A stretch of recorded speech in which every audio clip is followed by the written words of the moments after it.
স্যারের কাছে পরবর্তী যে প্রশ্নটি জানতে চাইবো সেটা হচ্ছে যে বর্তমানে আমরা আধুনিক যুগ বলি, এবং এই আধুনিক যুগ বলে একজন ছেলে একজন মেয়ে তারা উভয়ের সঙ্গে অবাধ মেলামেশা করতে পারে। সেটা দিনে হোক, রাতে হোক, কোনো এক নির্জন পরিবেশে হোক, বন্ধুবান্ধব বলে গ্রুপ স্টাডি করা হোক, কিংবা পাড়ার অন্য ভাইরা হোক, অন্য মেয়েরা হোক, এরকমভাবে একটা আধুনিক যুগ বলে আমরা এটাকে আখ্যায়িত করছি। এবং ছেলে মেয়ে উভয়ের মেলামেশাকে আমরা কেউই কঠিন কোনোভাবে দেখছি না।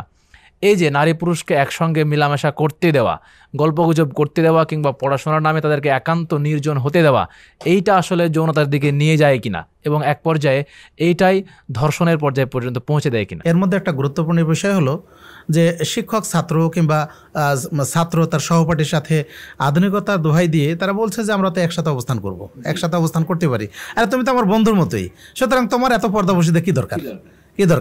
সুতরাং এই আধুনিকতার দোহাই দিয়ে তারা দেখা যায় যে একসাথে স্টাডি ট্যুর করে, কিংবা কখনো শিক্ষা সফর করে, তাই না, শিক্ষা সফর করছে। আবার দেখা যায় যে নিজেদের মধ্যে গ্রুপ স্টাডি হোক বা কোনো গবেষণার বিষয় থাক, সেই সব বিষয়গুলি নিয়ে তারা একাকী কোনো কোনো ক্ষেত্রে রাত্রেও কিন্তু অবস্থান করে।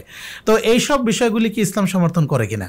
রাসূলুল্লাহ সাল্লাল্লাহু আলাইহি ওয়াসাল্লাম বলছেন, লা ইয়াখলুওয়ান্না রাজুলুন বিইমরাতিন ইল্লা কানা সালিসুহুমা শাইতান। কোনো মেয়ে কোনো পুরুষের সাথে একত্রে অবস্থান করবে না, একাকী হবে না, যদি হয় তাহলে তার মধ্যে তৃতীয় জন হবে শয়তান। সুনানে তিরমিজির এই 1171 নম্বর এই হাদিসের আলোকে আমরা বলতে পারি যে রাসূলুল্লাহ সাল্লাল্লাহু আলাইহি ওয়াসাল্লাম যেটা বলছেন, একজন নারী পুরুষ নির্জনে একাকী হলেই সেখানে তাদের মধ্যে বিভিন্ন ধরনের মন মানসিকতা তৈরি হয়। শয়তান এসে তাদের কুঁশকে দেয়, শয়তান এসে তার অশ্লীলতায় উদ্বুদ্ধ করে। তো সেক্ষেত্রে বন্ধু তো বন্ধুই, তাহলে বন্ধুর সাথে একসাথে থাকলে অন্য কিছু ঘটে যাবে, এটাই স্বাভাবিক। সেজন্য শয়তান যাতে প্ররোচিত করতে না পারে, এজন্য দরকার নির্জনে না হওয়া। পুরুষ যদি ছেলে স্টাডি করতে হয় তাহলে ছেলে ছেলের সাথে করবে, মেয়ে মেয়ের সাথে করবে, কিন্তু এটা কখনোই হবে না যে ছেলে মেয়ে একসাথে করবে, এটা আদৌ ইসলাম সমর্থন করে না। আর এইসব কারণেই কিন্তু দুর্ঘটনাগুলি ঘটে। সুতরাং এই আমরা গবেষণার দোহাই দিয়ে হোক আর আমরা গ্রুপ স্টাডির দোহাই দিয়ে হোক, যেটাই হোক না কেন, এটা হবে গ্রুপ স্টাডি, মেয়ে মেয়ে হবে, ছেলে ছেলে হবে, তাহলে এই ধরনের সব মানে ক্ষতির আশঙ্কা থাকবে না, আমরা এটাই বলবো।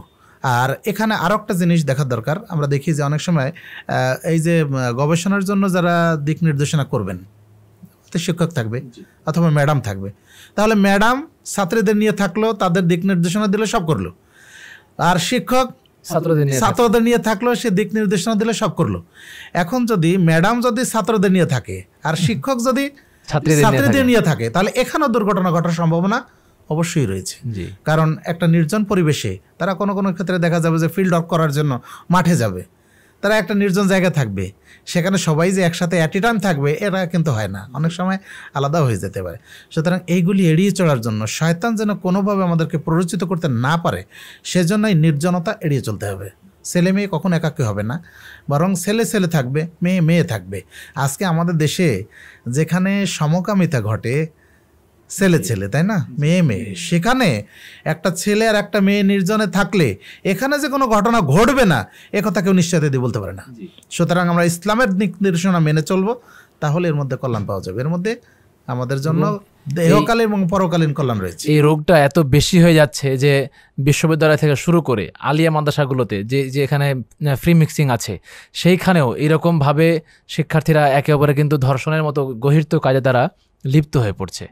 আমাদের এই বিষয়গুলো খেয়াল রাখা প্রয়োজন হবে। আমরা সবাই চাই যেন আমরা এরকম যৌন নির্যাতনের শিকার যেন কেউ না হই, এবং যেন আমাদের কন্যা সন্তানরা এরকমভাবে কোনো শিকার যেন তারা না হয়। আমরা যেমন সেটা চাইবো, আমরা একসঙ্গে এটাও চাইবো যে অবশ্যই যেন তারা এরকমভাবে মেলামেশা করতে না পারে, এবং একে অপরের সঙ্গে এইরকম অবাধ বিচরণ যেন তারা করতে না পারে।